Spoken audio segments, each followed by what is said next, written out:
ஆண்டவர் கொடுக்குற ஒரு ஆசீர்வாதம்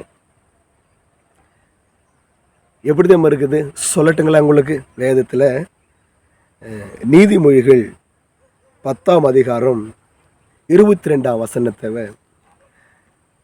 படிக்கிறேன், கவனமாக கேளுங்க. கர்த்தரின் ஆசீர்வாதமே ஐஸ்வர்யத்தை தரும். கர்த்தரின் ஆசீர்வாதமே ஐஸ்வர்யத்தை தரும், அதனோடு அவர் வேதனையை கூட்டார். ஆண்டவர் கொடுக்குற ஆசீர்வாதம் வேதனை இல்லாத ஆசீர்வாதம். ஆண்டவர் கொடுக்குற ஆசீர்வாதம் போராட்டம் இல்லாத ஆசீர்வாதம். ஆண்டவர் கொடுக்குற ஆசீர்வாதம் பிரச்சனை இல்லாத ஆசீர்வாதம்.